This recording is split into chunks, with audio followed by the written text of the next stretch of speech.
telegram for you. Oh, for me? I wonder who it's from. Oh, it's from Italy.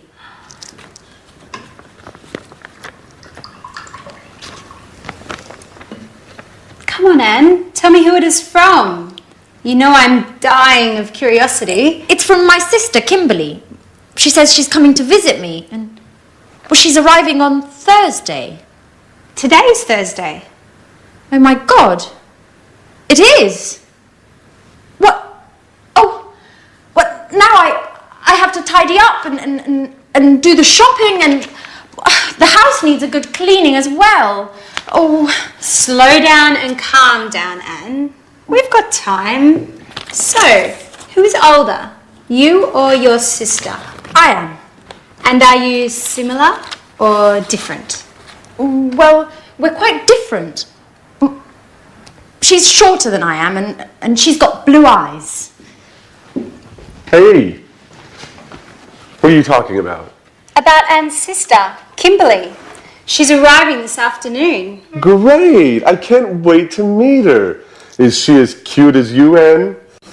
Well, stop being silly, Jack. You're the biggest joker I know. I have to get going now. Remember, don't leave the house in a mess. Is that all she thinks about when someone is coming? Cleaning, vacuuming, tidying up and dusting? Do you think Kimberly is worse than Anne? If so, we're going to have a lot of work to do. That's right. 2 sisters means twice the work.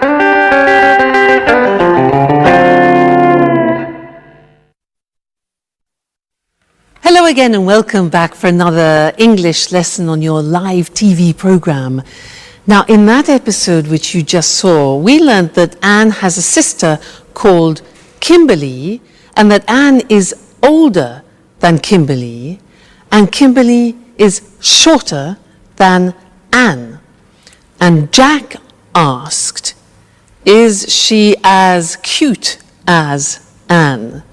Now, those were examples of different ways of using the comparative form, which is what I want to look at with you now. For example, look at this. This is one book, this is another. They're not the same. So we say this book is bigger than this. This book is smaller than this book. Okay, they're not the same. 2 more examples. We have 2 pens. This costs €20. This costs €7. So when we compare them, we can say this pen is more expensive than this pen, and this pen is less expensive than this pen, or this pen is cheaper.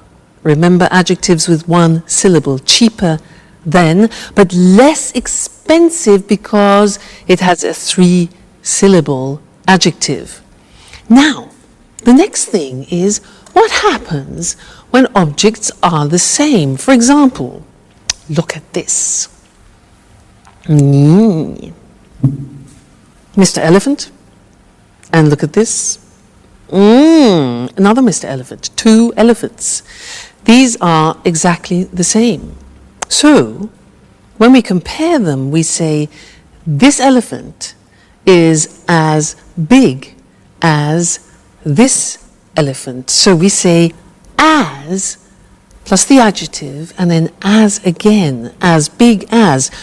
This elephant is as heavy as this elephant. So when 2 things are being compared and they're the same, we use as. So we'll look at the screen now and we'll see that in the written form. Okay, so we said at the beginning, when something is bigger, larger, we say more than. So London, for example, is more expensive than Paris.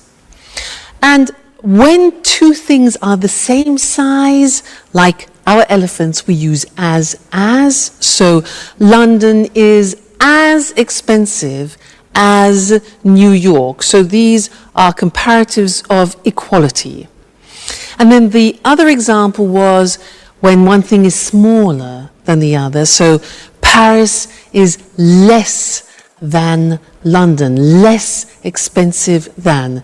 Paris is less expensive than London. All right, so 3 different ways of using the comparatives. And you'll find that very useful when you're having conversations with your friends. So remember, when they're the same, he is as big as he.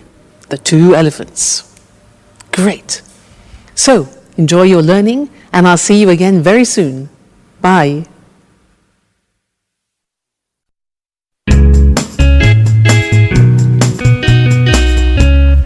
Hi, Anne.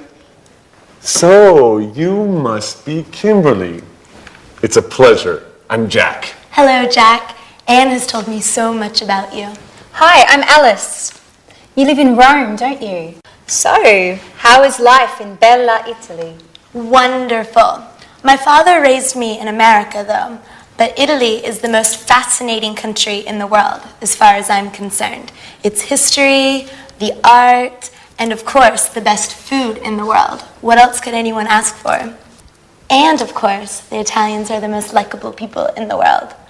You are 100% right. Just look at me. I'm originally from Bologna, which is one of the best cities in the world when it comes to eating well. I know Bologna well. It's a beautiful city, even if I do prefer Rome. Rome is much bigger and more exciting. So how does London compare? London isn't that bad. Apart from the weather, it certainly is much colder than in Italy. And the British are, well, how should I say this? They're less clever than the Italians. Watch yourself, Jack. Watch what you're saying. Yes. You know, Kimberly and I are both British. Well, I'm more British than she is. You're right. Well, I was talking about British men, of course. Kimberly, this is Peter and Sharon. They live in the apartment next door. It's a pleasure to meet you. So, Kimberly, Anne told us that you're attending art school in Rome.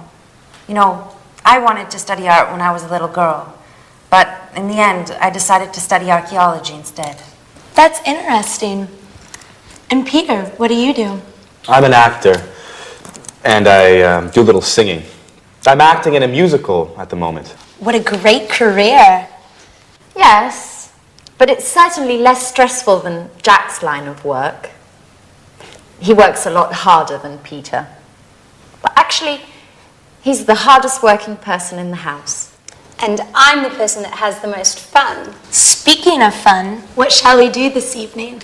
I would love to go out. It's been so long since I last came to London. Well, why don't we go to the cinema? Come on, Anne, that's so boring. Why don't we do something more exciting? I don't know. We could go to the pub and get something to eat. And after that, why don't we go to a disco? Wow, what a surprise. You two are completely different.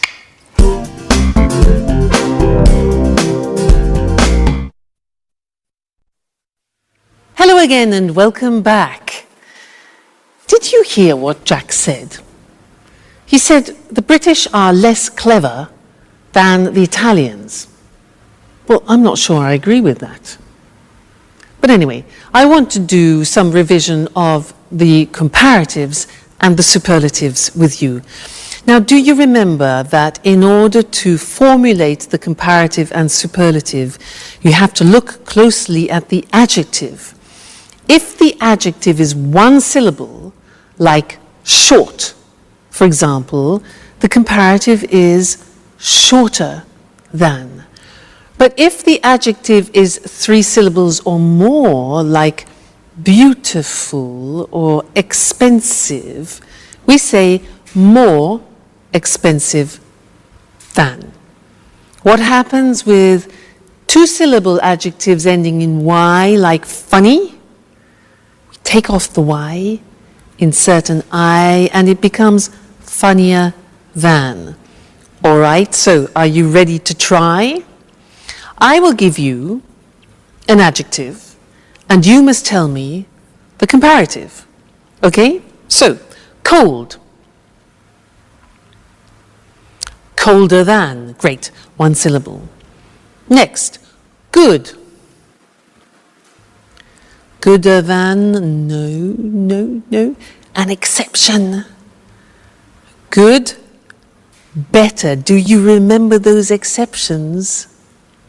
Very important. Don't forget, good is an exception. Good, better than. Next, likable. Yeah, likable, more likable than. Great. Dirty. Very good. Dirtier than. Bad.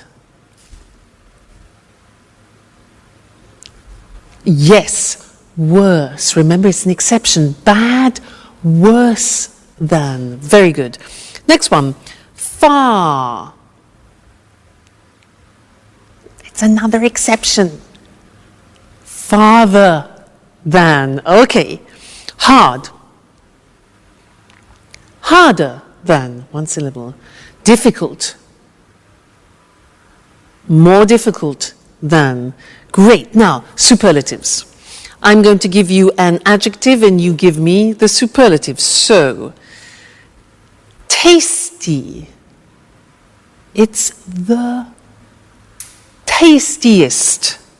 Okay, the tastiest. Remember, with the superlative, you put the in front of it. Next one. Beautiful. 3 syllables. Yeah, the most beautiful. Great. Next one, good. The best. Wonderful. Yes, it's an exception. Great. The best. Next one, high. The highest. Great. Noisy. The noisiest.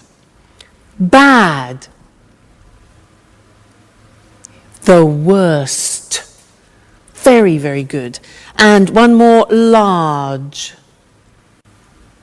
The largest. Fantastic. You see, it's just practice. The more you practice, the more you remember, the easier it is. Great. Well, congratulations. And I'll see you again for some more grammar in the next lesson. Bye.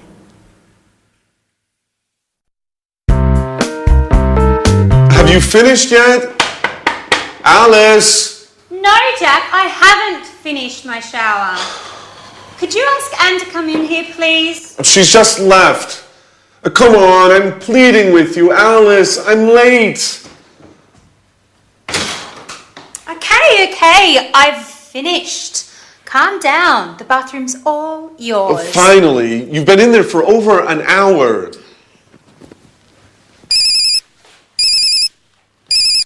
Yes? Yes, this is Jack. No, I haven't seen John since yesterday. Why? Oh, the report. Yes. No, I haven't finished it yet.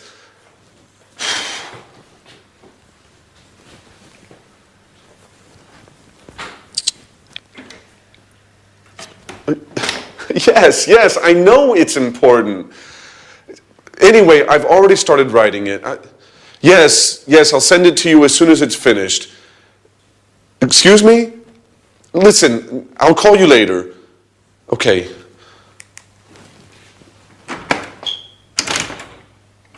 Alice, if you don't open this door, I'm going to knock it down. Actually, it's Kimberly. I've just come in. Is everything okay, Jack? Yes. No. I've been waiting to use the bathroom for over an hour. I must get to the office. Okay, Jack. It's all yours. I'll use the bathroom later. Thanks, Kimberly. That's very kind of you. Sorry.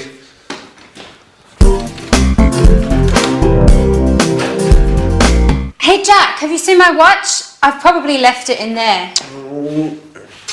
Here you go. Have you forgotten anything else? Ooh, we're rather nervous today, aren't we? Bye. I have to get going. Hey, Jack, wait! Jack, your mobile! Oh, he's already gone. So, what are you doing today, Kimberly? Have you ever been to Portobello Market? No, I've never been there.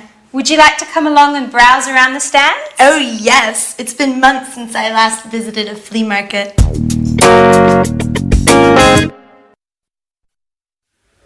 Well, Jack is becoming more and more Italian, don't you think? Now, in that last episode, our friends were using a new tense which we haven't yet studied together, and I want to look at now. Let me give you some examples of what they said. Alice said, I haven't finished my shower. Jack said, she's just left. He also said, you've been in there for more than an hour. Alice asked, have you seen my watch? And then Alice also asked Kimberly, have you ever been to Portobello Market? And Kimberly said, no, I've never been there. Now, these are all examples of the present perfect tense, very important tense in English, which I want to look at with you now. At the moment, we want to look just at the construction of the present perfect. Now, as from the examples you heard, I was using the auxiliary have and has, followed by what we call the past participle. Now, let me just explain the past participle. Let's take some regular verbs. Live, the past tense of live is lived, and the past participle is also lived. So in the verb paradigm, it's live, lived, lived. And that's the same for all regular verbs, so that's easy. Watch, watched, watched. Start, started, started. So the third column is our past participle. Now things change in the irregular verbs. Let's look at an example. Go. The past tense of go is went, and the past participle is gone. Go, went, gone. You see it changes. Another example, begin, past tense began, and then begun, the past participle. Fly, flew, flown, past participle. Now here, like the past tense, you have to memorize them by heart. That's the only way. So in the verb paradigm, you need the third column in order to construct the present perfect tense. Let's look at some positive sentences. I've paid. Now, we contract I have into I've, as we always do in English. I've paid. Pay, paid, paid. You've forgotten. You have forgotten. Forget, forgot, forgotten. She's left. She has left. Be careful, because you see the abbreviation is she's. It's not the verb is, it's has. She's left. Leave, left, left. Okay? He's arrived. It's finished. Contraction always. We've won. Win, won, won. You've understood. Understand, understood, understood. And they've changed. Negative form is easy. The auxiliary goes into the negative haven't or hasn't. Look at the examples. I haven't found it. And he hasn't seen it. See, saw, seen, past participle, okay? Question form, you invert the auxiliary, the subject, as always. So, have you eaten? Eat, ate, eaten. And has she moved? Okay, so these are the examples of how you formulate the present perfect. Now, in the next lesson, we're going to look at when we use the present perfect, which is a little bit more tricky. But now let's go back and see what's happening to our friends. Jack arrives home and he's very tired. Let's go and join them. Bye.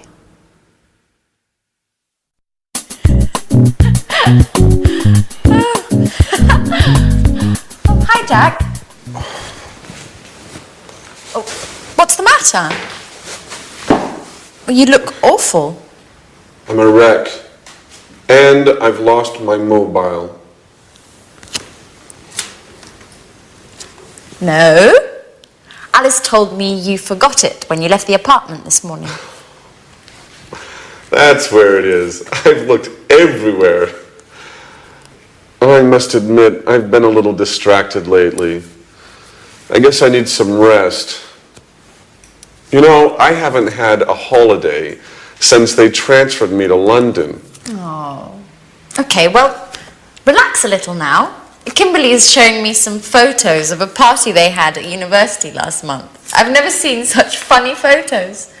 Hey, this is a picture of the Faculty of Economics. I've been there for a seminar. Really? When did you attend that? Well, I was only there for 4 days, but it was really interesting. Hey guys, I've just got off the phone to Peter and he wants to know if they can come over in a bit. He wants us to convince Sharon to move to Japan with him. She hasn't decided yet if she wants to go. To Japan? It's a great country. Have you ever been there? No. And to tell you the truth, I'm not really interested in going. Why do you say that, Jack? You're right, Kimberly. Japan is a fascinating country. I haven't been since 1995. Who knows what has changed since then? Do you mind if I go to my room? Today was awful. I'm dead tired and I haven't had anything to eat. Please tell Sharon and Peter, please give Sharon and Peter my regards. I'm really not in the mood to chat this evening.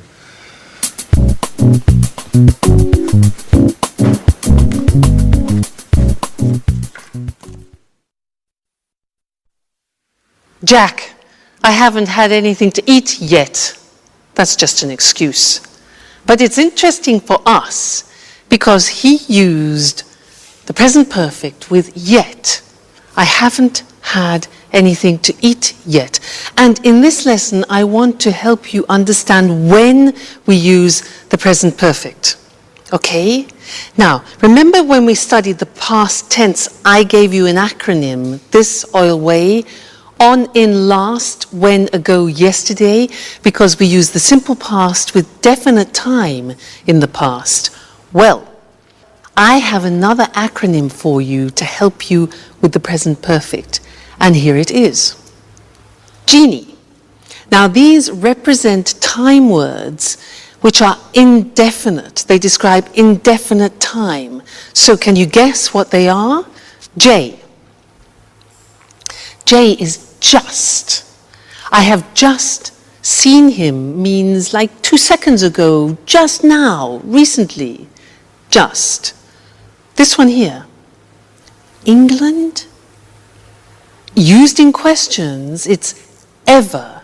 Okay, so have you ever been to England? Ever means sometime in your life. All right, so ever. Next one, A. I've already seen it. Already means something that you have done. It's something that is finished in the past. I've already seen it. Okay? This one here is the opposite of this. Ever. Never. Good. I have never been to England. Just. Ever. Already. Never. And this one, that's what Jack said.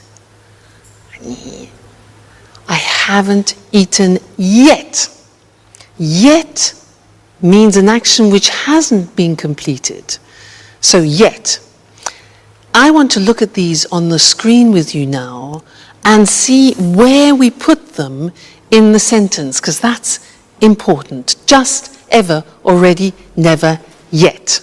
There they are. You see them written. Just, ever, already, never, yet. So, they are indefinite time words. Look at them in the sentence. I've just come. Do you notice where it is? It's before the past participle. after the auxiliary, before the past participle. I've just come. Second example, have you ever been there? Ever is before the past participle. Great. He's already gone. It's before the past participle. And I've never seen them before the past participle seen. So just, ever, already, and never are before the past participle. Look at the last one. I haven't finished yet. Notice that yet is the exception and it comes after the past participle. So you need to remember that. Yet is the exception.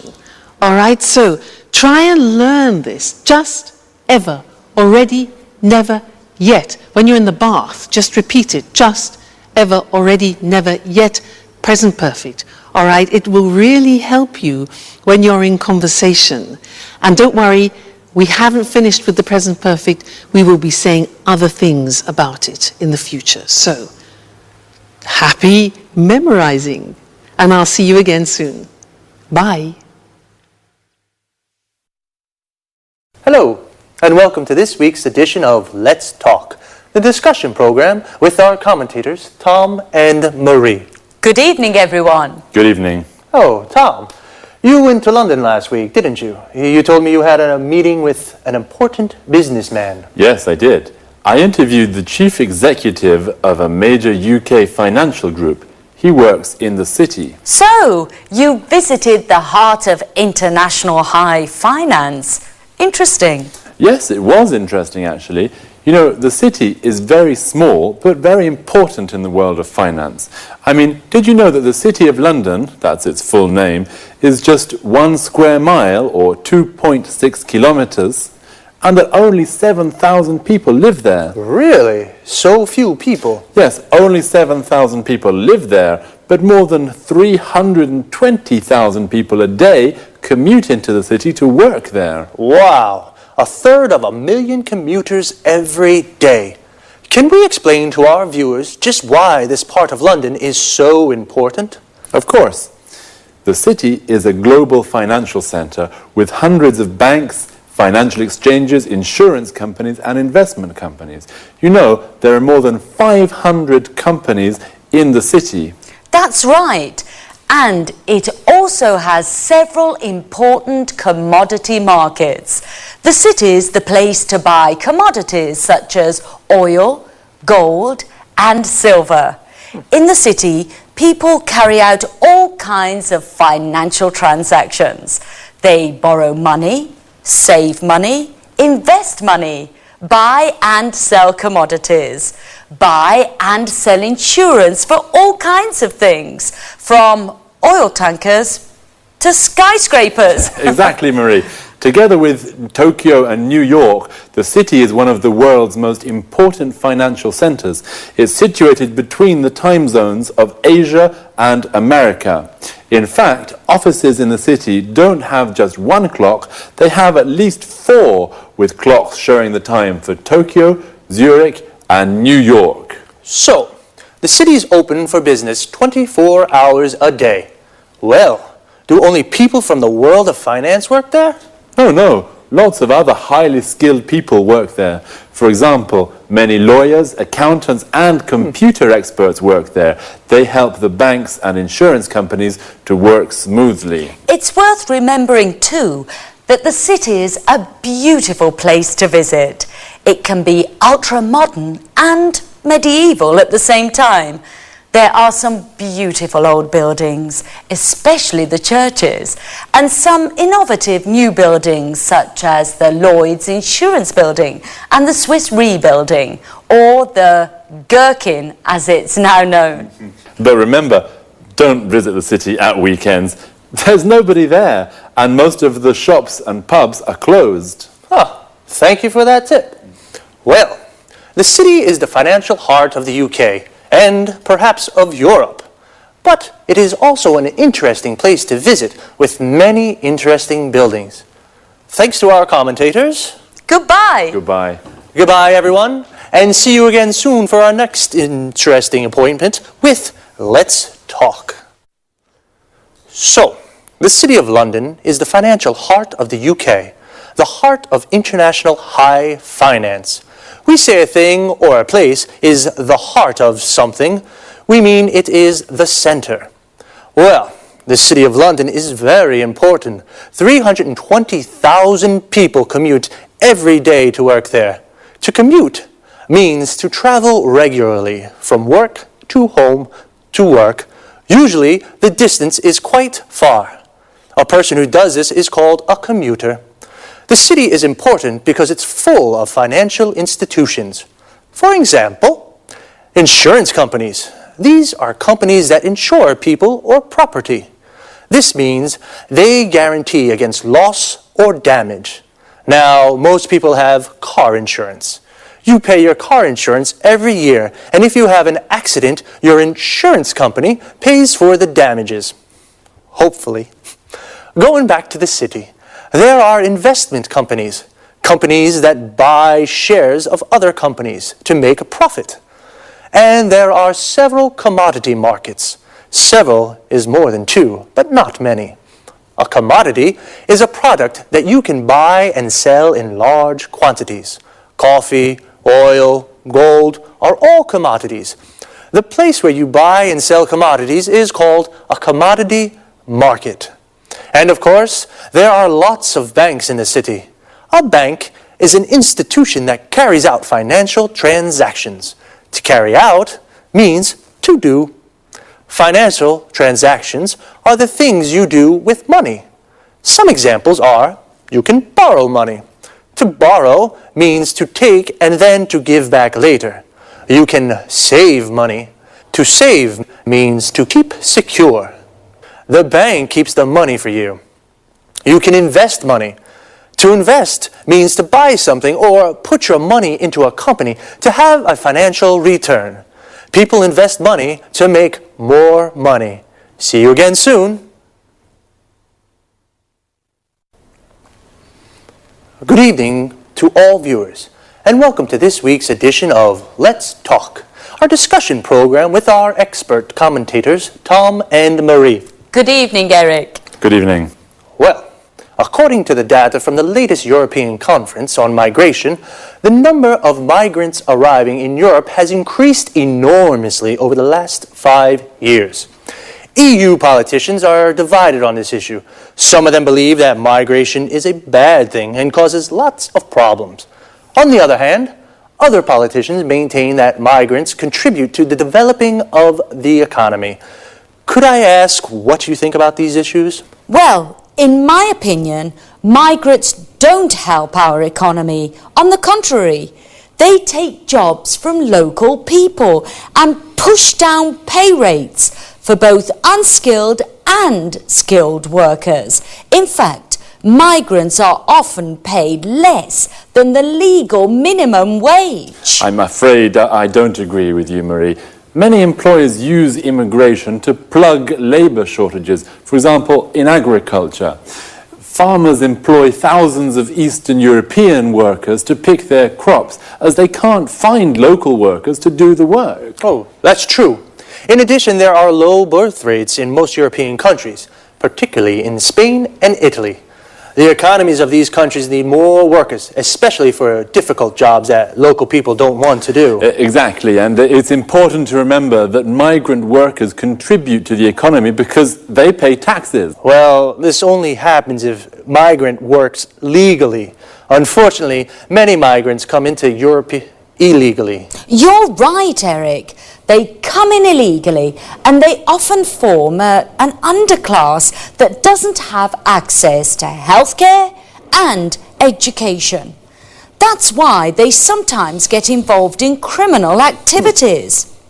I think some immigration is okay, especially if the immigrants are asylum seekers or refugees who can't return to their home countries.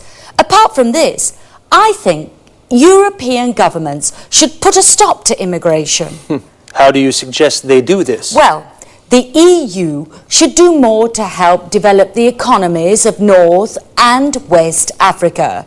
This would help economic migrants who come to Europe to work, to stay at home find a job, and develop their local economies. Come on, Marie. Today the world is a global village. People have always moved around the world. Don't forget, for example, the millions of Europeans who migrated to North America at the beginning of the last century. They experienced the same problems that the Africans are experiencing today. That's right, Tom. Migration is as old as the human race. People have always moved to where it is possible to make a living. Maybe we should get used to the ideas that our society is becoming more and more multiracial. Okay, this discussion has been very interesting, but unfortunately it is time to say goodbye to Tom and Marie. Goodbye, Eric. Goodbye. Goodbye. Goodbye, and see you again soon for our next installment of Let's Talk. First of all, let's look at the difference between migration and immigration. Migration is the movement of people from one country to another. A migrant is a traveler who moves from one country to another. There are two kinds of migrants: economic migrants, who come from poor countries and look for work in Europe, and asylum seekers and refugees, people who must leave their home country because their lives are in danger there. Immigration is the migration of people into a country to live there. So, an immigrant is a person who goes to a foreign country to live there. Data shows that the number of migrants coming to Europe is increasing. Data is another word for information, usually numbers. Well, there are divided opinions in the EU.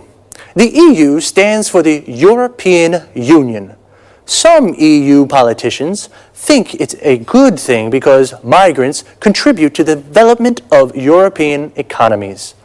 This means they help the economy to grow. How do they contribute? They pay taxes. Tax is the money we pay from our salaries to the government. And employers, these are the people who give jobs to other people, use migrants to plug labor shortages. This means they give jobs to the migrants because there are no local people to do the work. Other EU politicians think immigration is a bad thing because migrants push down pay rates. This means they reduce the amount of money that people are paid. How do they push down pay rates? They are often paid less than the legal minimum wage. This is the lowest legal salary a person can receive. Some migrants work illegally. Illegally means against the law. Migrants who pay taxes work legally. Legally means following the law. I'm afraid I have to say goodbye now. I'll see you next time for another discussion on Let's Talk.